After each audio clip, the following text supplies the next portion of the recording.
Este es un programa del Boletín de Información Terapéutica de Navarra en el que se debate sobre los temas más actuales y relevantes de la terapia farmacológica. Esperamos que disfruten del programa. Hola, buenos días. Soy Luis Carlos Saiz, coordinador de investigación en farmacoterapia del Servicio Navarro de Salud, y hoy tengo el placer de conducir este diálogo con el autor del artículo titulado Denosumab en fracturas osteoporóticas, lectura crítica del ensayo Freedom, el cual ha sido publicado en la publicación BID Navarra. Su autor no es otro que el doctor Juan Nerviti López, jefe de la sección de información y asesoría del medicamento del Servicio Navarro de Salud. Buenos días, Juan. ¿Cómo estás? Muy buenos días. Si te parece, comenzamos a entrar en materia hablando del diseño del estudio. ¿Qué te parece que dentro de los brazos de tratamiento solamente se haya escogido un brazo placebo sin control activo? ¿Te parece éticamente justificable esta decisión? Bueno, esta es una buena cuestión. Denosumab es un nuevo fármaco para la osteoporosis y llevamos muchos años en los que están saliendo al mercado cantidad de fármacos nuevos.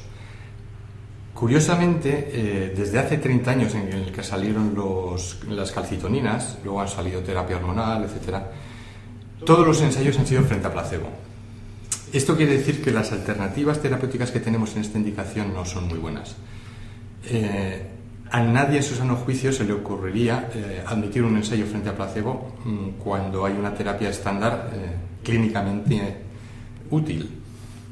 A mí me suele gustar decir que nadie entendería que se hiciera un ensayo de un nuevo anestésico frente a placebo, por ejemplo, o un nuevo antihipertensivo frente a placebo. Por tanto, lo primero que hay que tener en cuenta es que en la osteoporosis no hay ningún medicamento que tenga una eficacia aceptablemente buena. Partiendo de esto, éticamente sí que es permisible hacer un ensayo frente a placebo, pero en este caso, en el caso del denosumab, hubiera sido científicamente importante el tener un brazo frente a bifosfonatos, porque este medicamento tiene un mecanismo de acción y unas características que nos inducen a pensar que podría tener unos efectos similares, cuando menos en el perfil de seguridad, ¿no? Por supuesto. En segundo lugar, ¿qué opinión te merece la elección de la variable principal del ensayo, la reducción de fracturas vertebrales morfométricas, en lugar de acudir a una variable quizá más clínica? Efectivamente. Hombre, desde un punto de vista sanitario, el problema principal que tenemos en lo que concierne a fracturas es la fractura de cadera. Es lo que más genera ingresos, mortalidad, gastos, etc. La variable de fracturas morfométricas es una variable que en realidad no se utiliza en la práctica clínica habitual, que se desarrolló para los ensayos clínicos pivotales del alendronato, el segundo bifosfonato que salió al mercado. Pero es una variable cuestionable, porque en realidad lo que mide es la pérdida de altura en la vértebra en cualquier localización, y la práctica nos dice que aproximadamente las 2/3 partes de las fracturas vertebrales morfométricas no tienen relevancia clínica. Entonces, deberíamos pensar si realmente es una variable adecuada cuando en los 2/3 de los casos no nos aporta ninguna información clínicamente relevante, ¿no? Este es el tema. Por otro lado, también la definición es muy ambigua, porque cuando se desarrolló el alendronato se decidió que una fractura iba a ser una pérdida de altura de entre un 20 y 25% en cualquier localización de la vértebra. Cuando se hicieron los ensayos clínicos con risedronato, de forma arbitraria también, se decidió que esta pérdida de altura se iba a dejar en el 15%. En el caso de denosumab no tenemos ni idea, porque nadie ha aclarado cuál fue la definición de fractura vertebral. No sabemos si se refieren a un 15, a un 20, a un 25% u otra cifra, ¿no?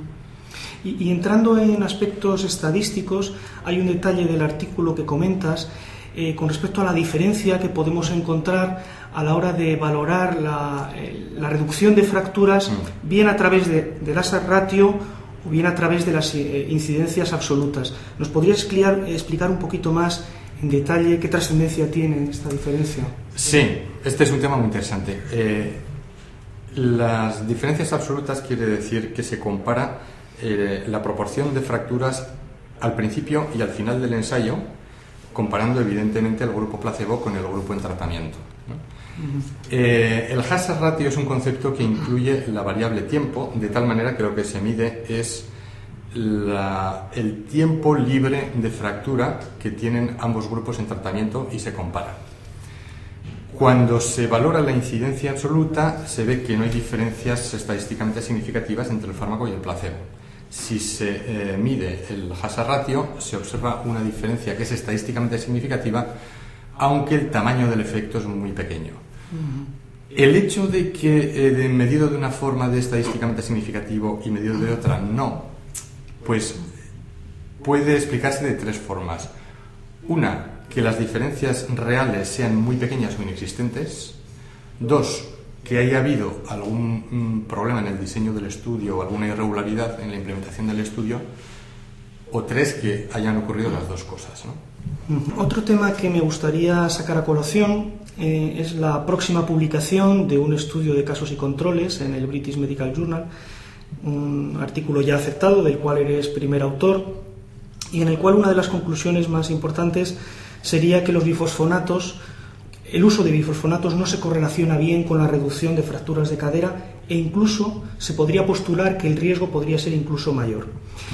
Teniendo en cuenta el mecanismo de acción de denosumab, los resultados que tenemos hasta la fecha, ¿qué valoración haríamos de esta molécula en el sentido de estimar si es o no un progreso terapéutico real en la disminución de fracturas? Sí. Bueno, el denosumab tiene un mecanismo de acción aparentemente diferente, pero en el fondo bastante parecido a los bifosfonatos. Aparentemente diferente porque es un anticuerpo monoclonal que interacciona con el ligando del ERANC, pero en esa cascada bioquímica finalmente lo que produce es una inhibición del recambio óseo, que es en último término lo que produce también los bifosfonatos. Entonces, claro, hay mucha gente que pensamos que el perfil de los efectos de ambos fármacos puede ser similar. Es cierto que desde un punto de vista teórico la interacción del denosumab con el ligando del ERANC no es covalente y esto quiere decir que los efectos podrían desaparecer en el momento que desaparece el fármaco del organismo, a diferencia de los bifosfonatos, que los bifosfonatos se insertan en la estructura ósea y se puede decir que quedan ahí de por vida, ¿no? Sin embargo, los efectos a largo plazo nos están diciendo que el perfil es parecido porque se han descrito casos de osteonecrosis de mandíbula con el denosumab, al igual que con los bifosfonatos, y induce a pensar que efectivamente tienen unos efectos similares. Pero hay un problema y es que no tenemos estudios a largo plazo. De hecho, el ensayo Freedom duraba 3 años y hubo una extensión de 2 años más, pero los promotores de este ensayo decidieron anular el brazo placebo y administrar el fármaco a los 2 brazos, de tal manera que aunque tenemos datos hasta 5 años, no existe una comparación real frente a placebo. Y esto es una pena porque perdemos mucha información.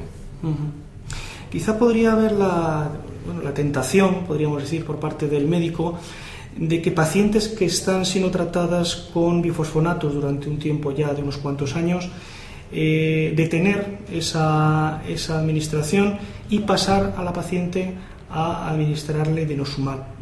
¿Este hecho estaría justificado a la luz de los datos del estudio? Desde un punto de vista de evidencia no hay ninguna justificación, porque en los criterios de exclusión de este estudio se excluyeron a todas las mujeres que habían recibido tratamiento previo con bifosfonatos y con otros medicamentos para la osteoporosis, con lo cual no tenemos ningún dato de cómo pueden reaccionar estas mujeres al denosumab. Si puede tener algún efecto positivo o negativo, eso sí, sencillamente no se sabe. Y si atendemos al apartado de resultados del ensayo, observamos que al analizar la evolución de la incidencia de fracturas año a año, pues se producen unas fluctuaciones difíciles de explicar. ¿A qué podría ser debido este hecho? Bueno, este es otro tema muy interesante. Como habíamos comentado antes, los datos en fractura de cadera eran un poco contradictorios. El hecho de que diera significativo el análisis según se hiciera de una forma o no significativo según otra. Y esto dio pie a que los revisores de la FDA solicitaran al laboratorio los datos año a año de este estudio. ¿Por qué? Normalmente, si un fármaco es eficaz, lo lógico hubiera sido esperar que el primer año se hubieran dado algún resultado favorable al fármaco en cuanto a reducción de la incidencia de fracturas, el segundo año por lo menos se mantuviera esa reducción de fracturas o incluso aumentase, y el tercer año exactamente igual. Sin embargo, cuando se analizan año a año, los datos son totalmente incoherentes, hay unas oscilaciones que no se pueden explicar de ninguna forma, y entonces esto arroja más dudas a los resultados de este estudio y a las conclusiones que podemos sacar de él, ¿no? Después, si atendemos a una visión general de cómo se ha desarrollado el ensayo, viene muy explicado en tu análisis pues graves irregularidades con respecto al desarrollo del estudio, al menos en algunos centros de captación de pacientes, de reclutamiento de pacientes. Teniendo en cuenta que estos ensayos, estos estudios son analizados, de alguna manera tutorizados por las autoridades sanitarias, en este caso las europeas, ¿qué podríamos decir de que se admita y se autorice un medicamento a comercializarse en estas condiciones? Bueno, pues lo menos que se puede decir es que es muy cuestionable esa decisión. Las irregularidades a las que te refieres son importantes. La Agencia Europea del Medicamento hizo 3 inspecciones. Una de ellas se realizó en un centro de Lituania que estaba incluido en este ensayo, y la manipulación de datos fue tan grave que decidieron directamente eliminar a todos estos pacientes del estudio. Sin embargo, hubo 2 inspecciones más en las que se observaron muchas irregularidades. Por ejemplo, hubo 288 pacientes a los que se les cambió a posteriori el diagnóstico inicial de fractura. El cambio lo realizó un médico que no tenía nada que ver con el diagnóstico inicial, sin que hubiera ningún documento que apoyase esta decisión. Más del 75% de los pacientes se les cambió el estatus de fractura. Es decir, cuando se incluye al paciente se le cataloga, se le etiqueta como paciente sin fracturas previas o con una o más fracturas vertebrales previas, etc.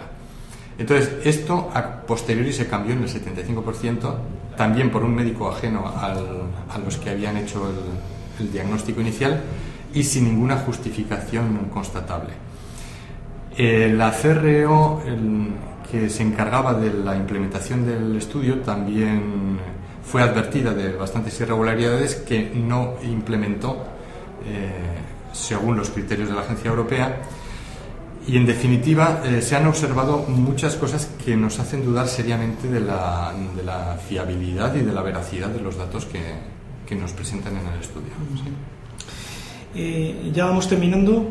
Por último, sería destacable, creo yo, que tu análisis de lectura crítica del ensayo Freedom ha motivado la réplica de la compañía farmacéutica comercializadora de denosumab, y que esa réplica íntegra, junto con tu respuesta, se pueden encontrar publicadas en la web del BIT. Entre los diferentes aspectos que se tratan en ese diálogo, me llamaba la atención el hecho de que reivindicaras el que se hicieran públicos tanto los protocolos como las bases de datos completas de los ensayos, ¿no? Me gustaría que nos pudieras concretar pues, qué trascendencia tendría si esas reivindicaciones pues, llegaran a buen puerto. Esto es fundamental para la ciencia y para la salud de los pacientes, porque estamos demasiado acostumbrados a informaciones falsas, informaciones medio verdaderas, a manipulación de datos. Hay múltiples ejemplos de todo esto, ¿no? Y una forma para evitarlo sería publicar los protocolos íntegros de forma previa a la realización de los estudios, de tal manera que no diera pie a que se cambiase una variable principal por secundaria o viceversa, o se pudieran hacer cualquier tipo de manipulación. Y, por otro lado, a publicar los datos completos del estudio. Los datos individuales, evidentemente anonimizados, respetando los criterios de confidencialidad de los pacientes, Pero de esta forma tendremos una idea real de los efectos de los medicamentos, tanto positivos como negativos. Podremos decidir qué es lo realmente mejor para nuestros pacientes. Podremos hacer que avance la ciencia de tal manera que facilitemos la realización de metaanálisis, etc. Y a mí me gusta recordar que cuando un paciente firma un consentimiento informado para participar en un ensayo clínico, este ensayo está sujeto a la Declaración de Helsinki, según la cual se acepta que los resultados de esa publicación se harán públicos y el paciente lo hace para un servicio a la sociedad en general, ¿no? Entonces, por respeto al paciente y por respeto y por el bien de la ciencia, yo creo que los protocolos y los datos completos de todos los ensayos deberían ser públicos por obligación, por ley. Muy bien, pues por mi parte no tengo ninguna otra pregunta. No sé si tienes alguna cuestión que no hemos tratado. Agradecer la entrevista y a todos los oyentes y lectores, pues decirles que tienen mucha más información en la publicación y que pueden consultarla cuando lo deseen. Muy bien. Pues terminamos concluyendo que de todo lo que hemos comentado se deriva, creo yo, pues que hemos puesto de manifiesto importantes debilidades en la ejecución y en los resultados que podemos obtener de este ensayo clínico, lo cual nos lleva a una incertidumbre con respecto a qué podemos esperar de esta molécula, de denosumab, con respecto a la reducción de la incidencia de fracturas. Muchas gracias, Juan, por tu presencia. Gracias a ti. Muchas gracias a vosotros por vuestro interés y simplemente animaros, como ha dicho Juan, a entrar en BID Navarra y descubrir en detalle todo el texto de este artículo. Muchas gracias y hasta la próxima ocasión. Gracias por escuchar este programa. Si tiene alguna sugerencia o comentario, nos lo puede hacer llegar a través de nuestra página web www.bit.navarra.es.